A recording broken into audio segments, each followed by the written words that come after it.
Tash kemi në linjë doktor Musavilën, i cili është profesor në Fakultetin e Studimeve Islame në Prishtinë, po ashtu hoxh dhe imam në Hanin e Elezit dhe një ndër hoxhallarët aktiv atje që e ndjek rregullisht në rrjetin social. E ftoj tani pa humbur kohë që të vazhdojmë me të një bisedë të këndshme. Doktor, selam aleikum wa rahmatullahi wa barakatuh. Aleikum selam wa rahmatullahi wa barakatuh.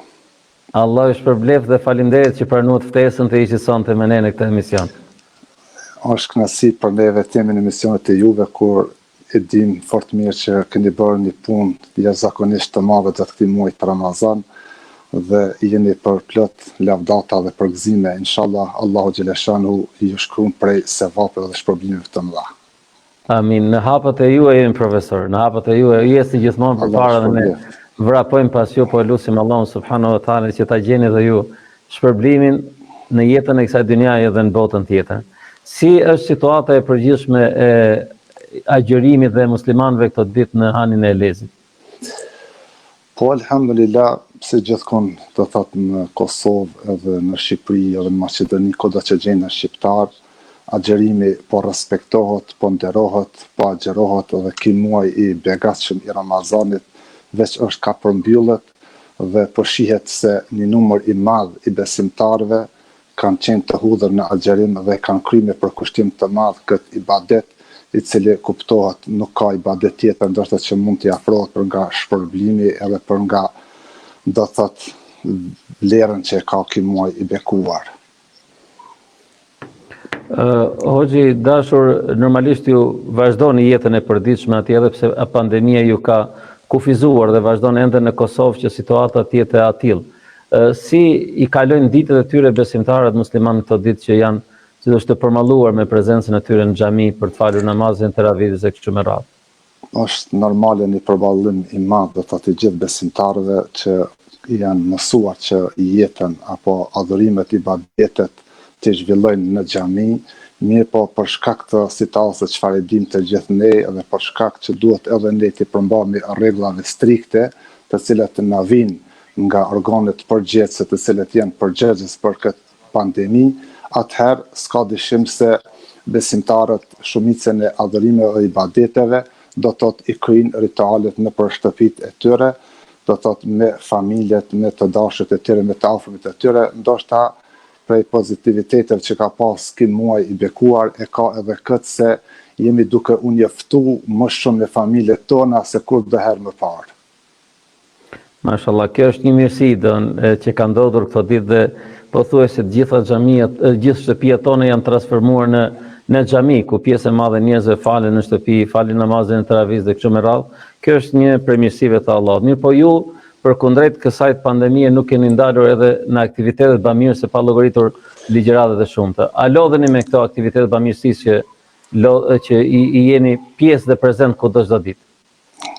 Ka dashur Allahu xhaleshanuhu që këtë muaj të begaton me shumë mirësi edhe me shumë gjëra pozitive dhe prej atyre gjërave është edhe vetë çështja e xhamatit, e masës opinionit, të cilët janë të interesuar edhe të ndëgjojnë ligjërata, edhe të pyesin fetva të ndryshme, të marrin mësime, po në njëjtën kohë edhe kemi aktivista mjaft në çështjen e humanitetit, në çështjen e ndihmesës që edhe ne do të thotë si Këshilli i Bashkisë Islame në Hanin e Elezit me Bashkinë Islame të Republikës Kosovës kemi qenë gjatë këtij muaji të Ramazanit në krah të skamnorëve, në krah të vobekteve, në krah të atyre të cilët kanë qenë në nevojë, nga se është rritë edhe numri e atyre të cilët kanë nevojë për të ndihmuar dhe kemi bërë nisër aktivitetesh në këtë drejtim, do thotë gjithmonë në koordinim me shoqatën Bereqeti të Kryesisë Bashkisë Islame të Kosovës, kemi bërë atë punën të cilën ne jemi munduar. Dhe besoj që edhe besimtarët, edhe ne,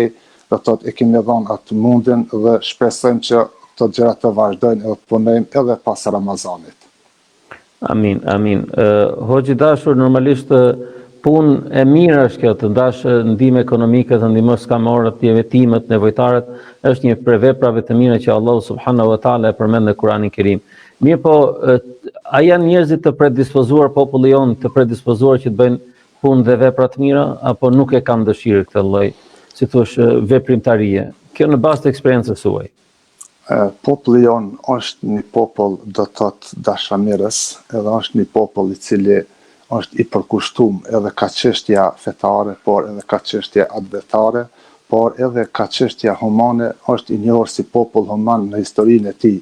Dhe ne këtë e shohmi edhe në bazë në rrjetet sociale, se sa ndihma të shumta derdhen dhe sa ndihma të shumta sot shkojnë për njerëzit të cilët janë të varfër, për skamnorët, për jetimet, po edhe për institucionet fetare, për medreset, për fakultetet e studimeve islame, të shkencave islame, do të thotë populli jon është një solidarizues dhe ne i përgëzojmë të gjithë ata besimtarë të cilët gjatë këtij muajit Ramazanit dhe posaçërisht në fund të muajit Ramazanit kanë dhënë sadakatul fitrin për institucionet fetare, për mirëmbajtjen e medreseve, të talebeve, të studentëve, të shumt ku Bashkia Islame e Kosovës numëron dikon më tepër se 1200 talebe edhe studentë të cilët presin ndihmat e besimtarëve, andaj edhe pse kanë mbetur edhe pak kohë, ne prap i apelojmë gjithë besimtarëve musliman që vitrat apo sadakatul fitrin, zakatin të ndajnë për institucionet fetare tek ne, nga se është shumë e nevojshme dhe Bashkia Islame krye këpot vetëm në burim e ka sadakatul fitrin dhe do të thotë ndihmesat e besimtarëve. Shpresoj se shumë për besimtarëve kanë ndihmuar këtë drejtim, por edhe do të ndihmojë. Por edhe në për instanca tjera të cilët kanë dhënë besimtarët, e lutemi Allahun xhaleshanu t'ia kompenzon atë pasuri edhe t'ju shpërblen. Amin, amin, Allah inshallah e pranoft të gjithëve. Amin. Mirë po, ka njerëz të cilët e kanë të vështirë të japin dhe të bëjnë kontribut, të japin kontribut në dobi të individëve dhe të njerëzve të tjerë në nevojë në përgjithësi. Çfarë i ndalon këto njerëz që mos japin? Kur jemi, deshta pak të kyçem tek veprat e mira, apo tek veprat të cilat ne përgjithsisht si besimtar, përgjithsisht si musliman, do të thotë, cili është ai faktori i cili i motivon njerëzit të lëvizin, cili është ai faktori i cili i bën njerëzit të jenë më solidar edhe të jenë më human.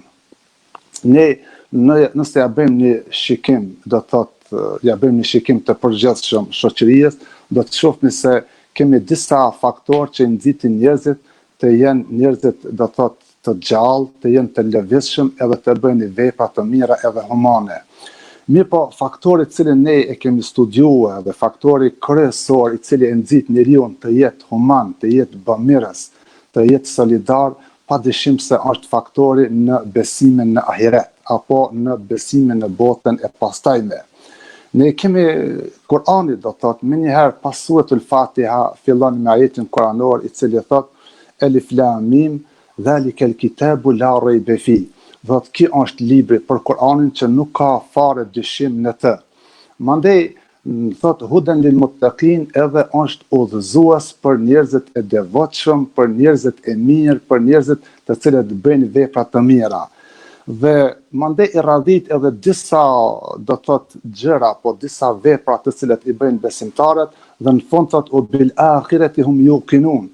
Edhe këta i bëjnë këto vepra, do thotë, falin namaz, shpenzojnë, japin në rrugën e Zotit, i ndihmojnë të varfërt, i ndihmojnë institucionet fetare, thotë pse i bëjnë këta, o bil akhireti hum yuqinun, nga se ata do thotë kanë një bindje të fuqishëm, do thotë në ahiret. Në veçanti ne kemi dy ditë kryesore të ahiretit. E para është dita e cila kur do të hyjmë në xhenet, do thotë dukhul fil xhenne, edhe dita e dytë do të jetë dita do thotë el liqa me Allah subhanahu wa taala, edhe takimi me Allahun xhaleshanu. Dhe kjo i bën që njerëzit të jenë do thotë vëmirësa edhe të lëvizin shumë në këtë drejtim. Andaj këtu kemi edhe do thotë disa prej pengesave, do thotë cilat mund që njerëzit të bëjnë vepra të shumta edhe të mira, mirë po do të ndalmi pak edhe të shkoqismi se kush mund me qenë disa gjëra apo disa elemente të cilat mund me i dobësue veprat, ose mund me i dobësu do të bamirësien, ose mund me i dobësue do të veprat e mëdha të cilat i bëjmë ne në jetën e përditshme. Pika e parë që kisha mundal me shtjellue për pengesave të veprave të mira, është thot el gururu bil amel, kur njerëzit mahniten, ose kur njerëzit dashurohen për së tepërmi në veprën e vet që e ka bërë. Do thotë e ka bërë një humanitet, e ka bërë një vepër të mirë, edhe ai nuk duhet të mahnitet shumë, se ndoshta ajo mahnitja e tepërt ose vetkënaësia e madhe me atë vepër e bën njeriu që të stopiratet apo që të ndalohet nga këto vepra edhe mos të bën të jetë i vazhdueshëm edhe në vepra të mëtutjeshme. Dhe gjithmonë kur të bëjmë një vepër të mirë edhe të madhe, duhet të kujtojmë se ajo vepër, a është ajo vepër që të shtin ti në xhenet apo nuk shtin në xhenet. Ne kemi hadithin e pejgamberit alayhis salam i cili thotë la yadkhulu ahadukum al-janna bi'amalihi. Qalu wa anta ya Rasul Allah, qala wa anna illa an yataghammadani Allahu bi rahmatihi. Tha askush nuk ka me hin xhenet me veprat edhe me punë që e bën, por thot në xhenet keni me hi me mëshirën, me rahmetin e Allahu xhaleshanu. Dhe kjo tregon qartë se hyrja në xhenet është përmes rahmetit të Allahut dhul xhelal.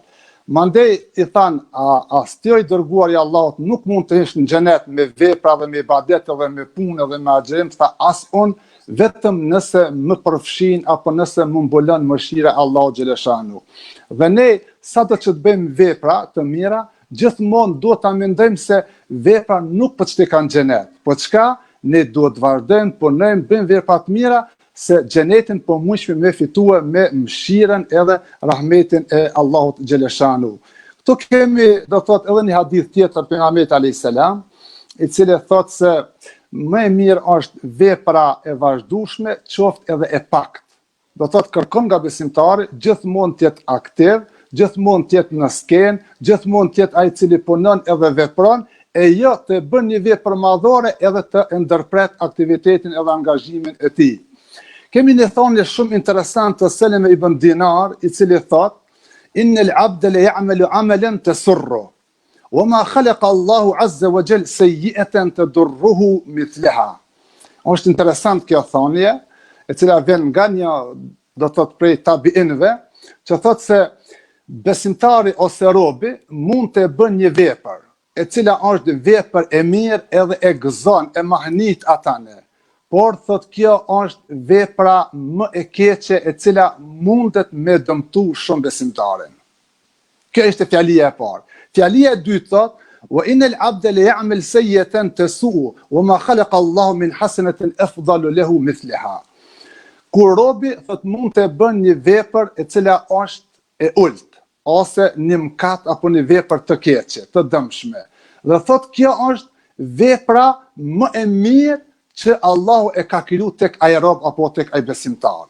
Kështu që në rastin e parë tha se nëse robi e bën një vepër të mirë, edhe mahnitet me atë vepër. Ajo thot është vepra edhe e ka gëzuar ajo vepër. Thot është vepra më e dëmshme që e ka kriju Allahu tek ai person. Po nëse me këtë çka do të thot se besimtari nuk duhet të mahnitet, nuk duhet të dashurohet në vepra, po duhet të vazhdoj edhe të punoj edhe më shumë. Pse? Se kur njeriu dashurohet shumë në vepra dhe mahnitet me veprat e tij, atëherë mund të vjen një moment edhe të ndalet nga këto vepra. Dërsa kur thasë profesor, si mund të habitet një person me veprat e mira që ai bën në jetën e përditshme? Po ai fillon të flet vetvetes, thot unë po agjeroj shumë, thot unë thot po falem shumë, unë thot po baj umre, unë thot po ndihmoj të varfrit, fillon me fol vetvetes. Edhe këto janë disa, do thot, paragjykime të cilat e dëmtojnë shpirtin edhe e dëmtojnë nefsin e tij. Por besimtarin këtë rast, do thot, nuk duhet mahnitet me këto vepra. Dhe shiqoni du ta përmbylli këtë thonjë sa shumë interesant, thot mundet të robi të bën një vepër të keqe, e cila thot është e dëmshme dhe është mëkat, mirë po është vepra më e mirë që ka kriju Allah tek ai. Për çfarë arsye? Se njeriu shpesh kur e bën një vepër të dëmshme, edhe një vepër që është mëkat, ai më njëherë ka një lloj presioni në shpirtin e tij dhe në zemrën e tij. Edhe ai ka një lloj dëridhje. Edhe ai pson, do thot, një lloj presioni në brendësinë e tij. Dhe ajo vepër e keqe bën si shkak që ai tash mu pendue, edhe mu tërheq për veprave të këqija, edhe me dal, edhe me vazhdu me bën punë të mira. Këtë e tregon edhe një person tjetër, Bilal ibn Saad, një sahabi pejgamberit al-Islam i cili thot: "Rubbe hasanetin لورثت عزا واستكبارا ورب سيئة أو ورثت ظلا وانكسارا." Thot ka shumë vepra të cilat janë të mira, mirë po mund të trashëgojnë mendjemadhësi edhe krenari të njeriu. Mund të bëhet njeri mendjemadh edhe krenar me ato vepra të mira të cilat i ban. Ndërsa thot, rubbe sejje ka edhe shumë vepra të këqija të cilat trashëgojnë në zemrën e tij modesti, edhe trashëgojnë do të thotë pendim, edhe tërheket prej atyre veprave. Andaj duhet ne kemi kujdes në vazhdimsi që veprat tona të mos pësojnë do të thotë mahnitje, edhe të mos futemi në atë krenarin e veprave. Nuk është qëllimi që të japmi përparësi veprave të këqija, se ne kemi shumë hadithet pejgamberit alayhis salam që thotë la tastawi as-sayyi'u ma'al hasane, do të thotë nuk mund të jetë e njëjtë si vepra e mirë, si vepra e keqe. Mirë po, ndodh nganjëherë që vepra e keqe të mbjell modesti të njeri, të mbjell pendim, edhe të mbjell atë presion dhe trishtimin, edhe mandej ai të tërhiqet nga ato vepra, edhe të fillon të bën vepra të mira. Tash mund të themi se si mund të largohet njeriu nga ky mashtrim i vetvetes. Si mund të largohet? Pikë pare duhet të kemi të qartë se çdo vepër e mirë të cilën e bëjmë ne, është një thënie arabe që thotë ella yadhuku hadhan nafsihi fil amal. Njeriu nuk duhet të adresoj veprën e mirë vetvetes. Me thonë unë e bona, ose unë jam ai i cili i baj, ose unë jam ai i cili i kryj këtë punë. Do thotë mos t'ja adreson vetvetes, po çka duhet t'ja adreson pikërisht Allahu xhaleshanu. Pse? Ai ka qenë njeriu do thotë gjithkush mund të bën vepra të mira, po ti Allahu ta ka bën nasib me bën këto vepra të mira, ta ka dhënë shëndetin, ta ka dhënë mendjepretësien, ka dhënë mundësi materiale me bën këto të mira, e ti falënderoj Allahun. Andaj thot ajeti i Kuranit: "Wa ma bikum min ni'matin fa min Allah." Çdo begati e mirë që ju vjen, thot ajo ju ka ardhur prej Allahut dhe nuk është nga vetvetja ose nga individi apo nga personi. Shiqoni, këtu kemi një thënie e cila tregon për një sahabi që është shumë e rëndësi, është Ibn Abi Umere min ashabi Nabi sallallahu alaihi wasallam قال لو أن عبدا حر على وجهه من يوم ولد إلى أن يموت حرما في طاعة الله لحقر كل ذلك يوم القيامة. Thot, njeriu nëse bën një vepër të mirë, edhe është e rëndë, edhe është kogja e vështirë me e bënë, sa do të ka bën atë vepër të madhe edhe të mirë, edhe me vështirësi të mëdha, ditën e kiametit thot le haqara kullu dhalika yawm al-qiyamah. Ditën e kiametit njeriu pa me nënçmuar këto vepra. Por çfarë si e pa me nënçmuar këto vepra, ne do ta shohim edhe në vijim. Do thot për çfarë si. Shiqoni. Pejgamberi sallallahu alaihi wasallam ishte duke net me sahabët. Fe kanë yadhkur Beit al-Ma'mur. Edhe filloi ta tregon se përmbi Çabe në qiell është Beitul Ma'mur, është edhe një Çabe tjetër, e cila është në vijën vertikale të njëjtë me Çaben. Dhe thot kullu yawmin yadkhuluna fiha 70 malakan. 70,000 malakan. Thot për çdo ditë në atë Çabe, thot futen dikon 70,000 melaçe në Beitul Ma'mur. Edhe ato melaçe la yauduna abadan. Çat ditë hin edhe i kryjnë ato obligimet edhe kur ma nuk kthehen. Disa prej tyre thot i gjenë vazhdimisht që janë në ruku, disa prej tyre i gjenë prej melaçeve vazhdimisht të cilët janë në sejdë. Edhe disa prej tyre i gjenë vazhdimisht për shembull në teshehud. Do thot secila melakë në vazhdimsi është në ibadet Allahu xhaleshanu, është në tesbihun e tij, në madhërimin e tij. Dhe këta melaçe, sikur që është edhe ajeti kuranor i cili thotë la yasun Allah. Kur ta nuk i kundërshtojnë urdhnat e Allahut. Yef'aluna ma yu'marun. Edhe punojnë edhe veprojnë ashtu siç janë të urdhënuar. Dhe çka po thënë ditën e kiametit këto melaçe? Shiqoni hadithin. Qala subhanaka ma abadnaka haqqa ibadatik. o Allah, i lartësuar qoftë, edhe pse kam nejtë tanë kohë në ruku, edhe pse kam nejtë tanë kohë në sejdë, në ibadet, në tesbih, në madhërim, thot nuk të kemi adhuru atë sa e meriton ti. Dhe kjo është që besimtari kur shkon ditën e kiametit dhe të ndëgjon me laçet se po thej kanë, ne nuk ta kemi dhënë atë adhurimin çfarë meriton, edhe çfarë duhet, edhe ti si Allah çfarë meriton prej neve, kur të shohim ne veprat e tona, ne do t'i nënçmojmë ato vepra dhe do të na doken të mangëta në krahasim me laçet të cilat i kanë bën apo kanë qenë vazhdimisht në adhurim. Por çfarë arsye? Arsyeja qëndron se me laçet tan janë adhuruese të vazhdimshme të Allah xhaleshanu.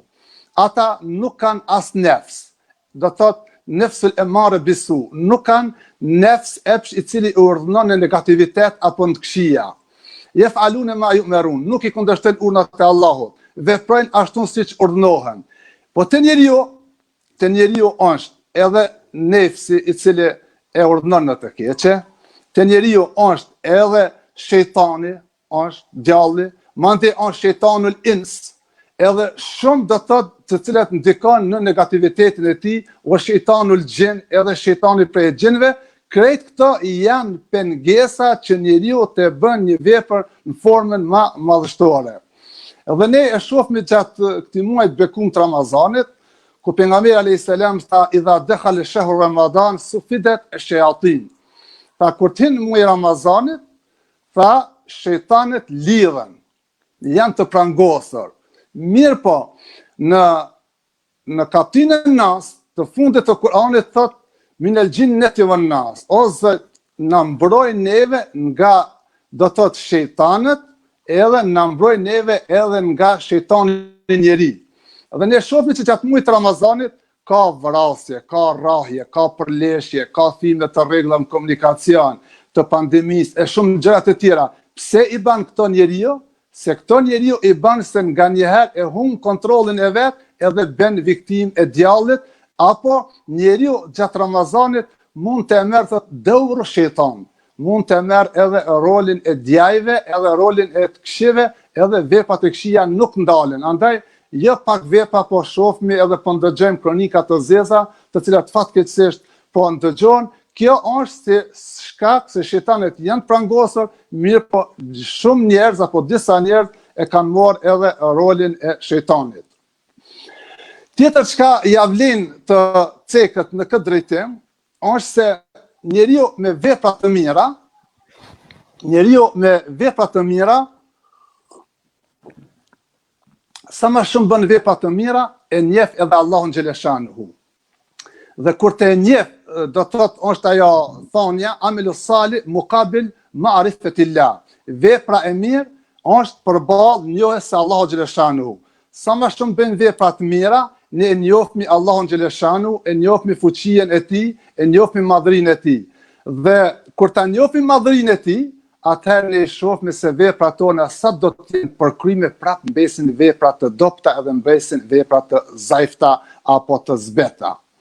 Këtu kemi edhe një me rëndësi të cekët në këtë drejtim, është se njeriu kur bën vepra të mira, gjithmonë duhet mendon se me bën një vepër të mirë, duhet mendon se dikush tjetër mund të me bën, ka persone edhe ka njerëz që e bëjnë edhe më mirë. Nëse unë bëj ibadet të gjatë edhe të shumë, duhet mendoj unë se ka dikush që bën edhe më shumë edhe më mirë. Nëse unë bëj bëmirësi të shumë, gjithmonë në bëmirësinë që e bëj duhet mendoj që unë kam bërë diçka, po dikush tjetër bën edhe më shumë. Do thotë të mbizotroj mendimi tek njeriu se gjithmonë është dikush që bën më shumë edhe bën më mirë edhe adhuron më mirë. Jo nëse unë falem gjatë natës, takoj nesër një person në rrugë, ose unë bëj bëmirësi shumë gjatë këtij muaji dhe takoj edhe nënçmoj personin që takoj në rrugë apo dikun tjetër, thomë kin nuk adhuron, nuk e njeh Zotin, nuk ka gjë, këto janë gabime të mëdha vëllazër. Për çfarë arsye e them këtë? Se kemi raste dikush mundet me bë humanitet ndoshta $10 milion, apo më shumë apo më pak. Po kemi rastin kur pejgamberi alayhis salam vetë një person i cili e ka larguar një therr, një pengesë nga rruga, shekerahullah. Allah e ka falendëruar u edkhalahu al-janna, edhe ka shtin xhenet për një pengesë. Vepër shumë e vogël e im, mirë po ja pranoi Allahu xhallahu. Ne mund bëjmë vepra shumë të mëdha, por nëse Allah nuk na i pranon, ne nuk mund të futemi në xhenet. Andaj duhet ta kemi gjithmonë atë mendimin, edhe pse bëjmë vepra të mira, ekzistojnë persona edhe njerëz të cilët mund të bëjnë edhe më të përsosura edhe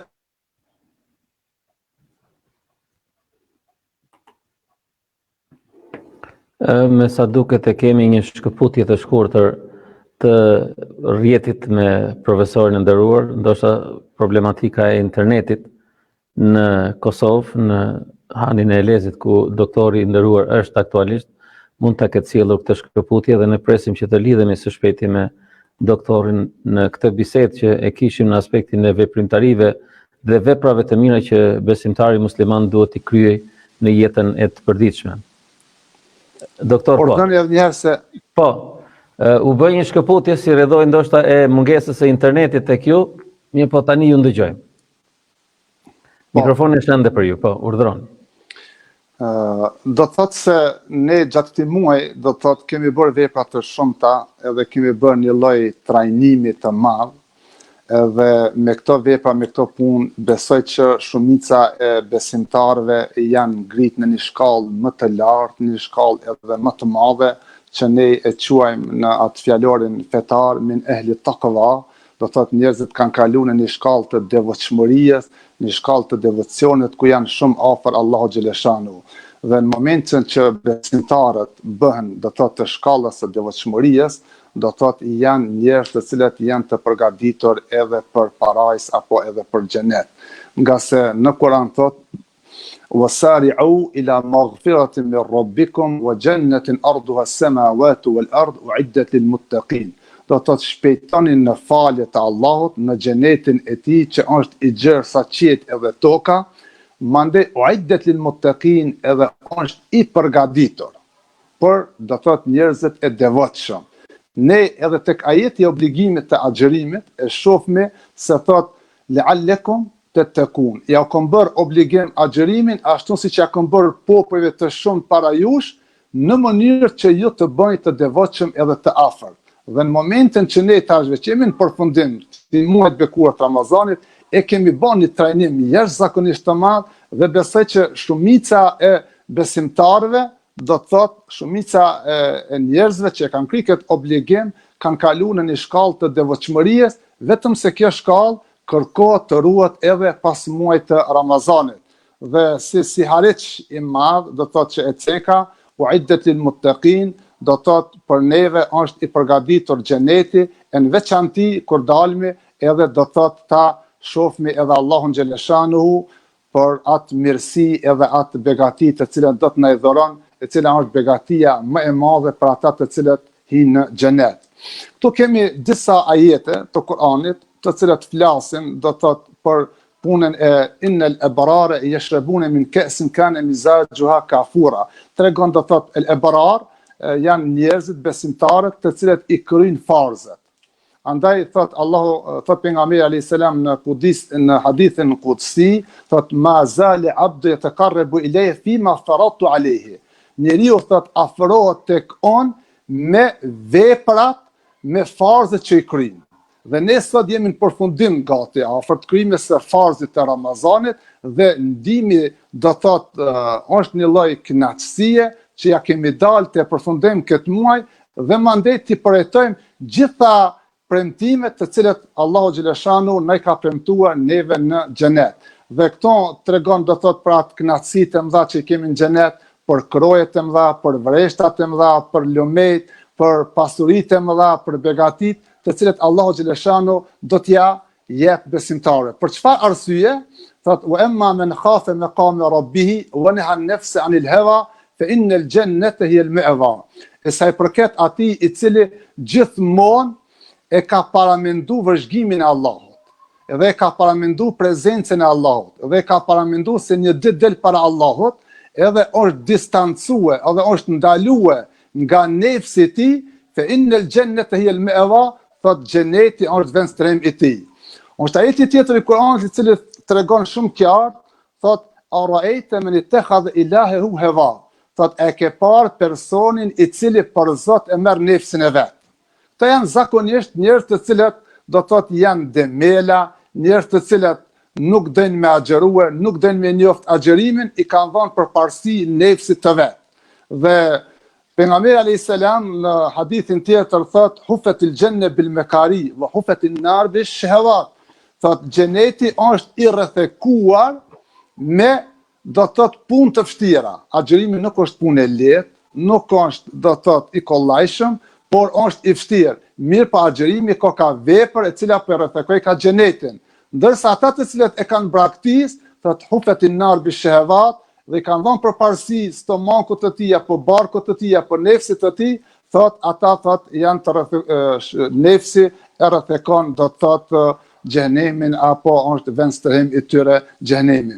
Dhe du të them se besimtarët të cilët do ta përjetojnë xhenetin dhe ne tash shohmë se në për familjet tona apo në lagjet tona, në rrethin ton, nuk mund të jenë të gjithë do thot të barabartë.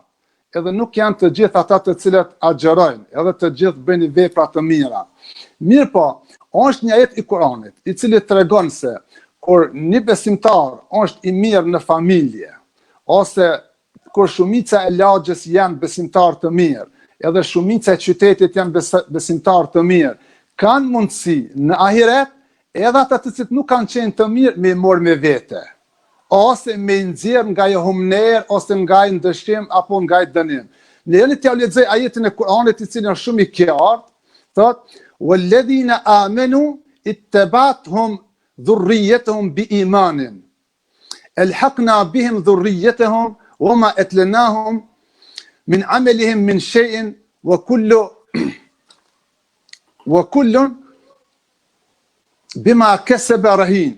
Do thot është ajeti I Kuranit I cili tregon se besimtarët të cilët kanë qenë besimtarë të devotshëm edhe kanë hyrë në xhenet.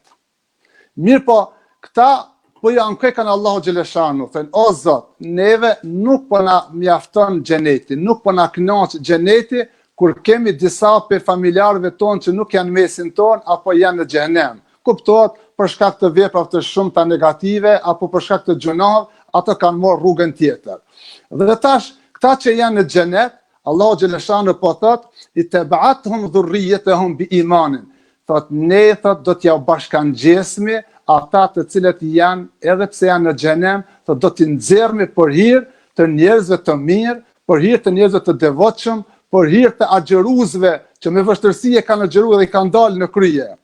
Mandej thot hadithi I pejgamberit alayhis salam e shpjegon edhe më mirë, I cili është hadith që transmetohet në Sahih Muslim ku thot لإخوانهم الذين في النار يقولون ربنا كانوا يصومون معنا ويصلون ويحجون فيقال لهم أخرجوا من عرفتهم فحرم صورهم على النار فيخرجون خلقا كثيرا.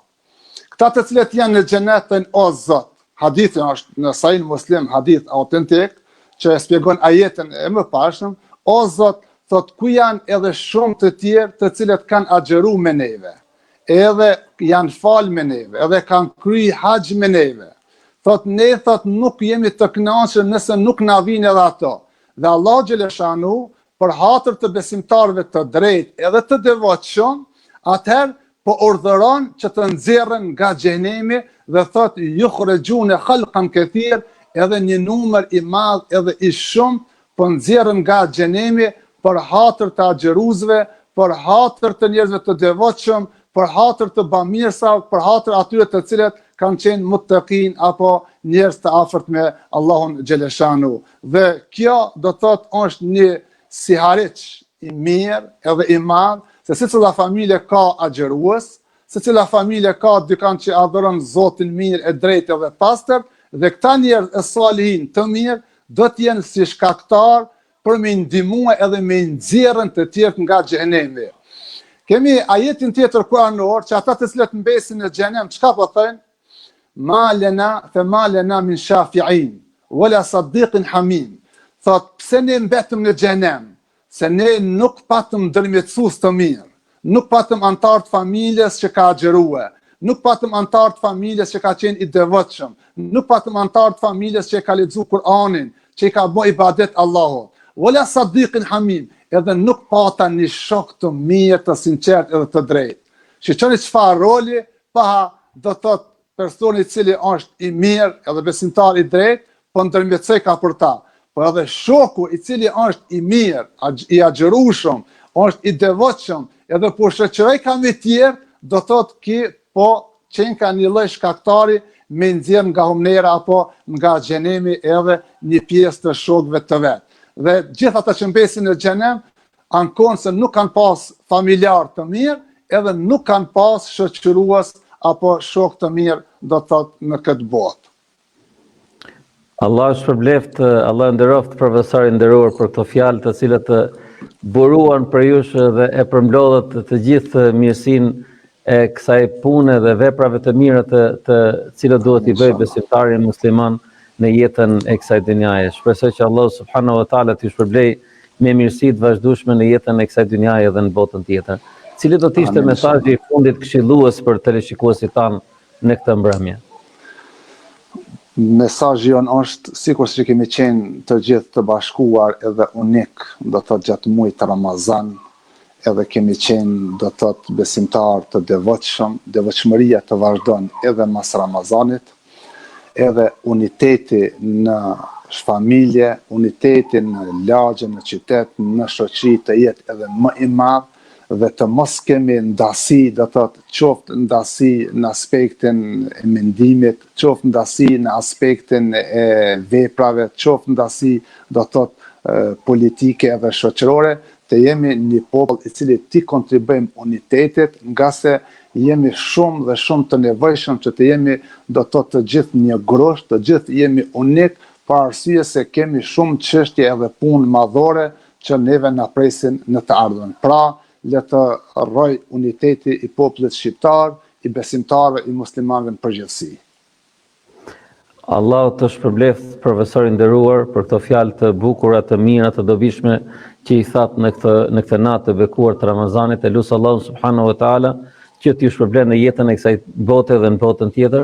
Faleminderit shumë dhe një herë që ishit sonte në studio. Amen. Më lejoni që përshëndes edhe një herë si Sulejman Efendi për angazhimin, punën e palodhshme që bëni, dhe jemi krenar që je student i Fakultetit të Studimeve Islame në Prishtinë dhe ke dhënë një angazhim edhe këto edhe në Shqipëri. Allah ju bekov gjithë Faleminderit.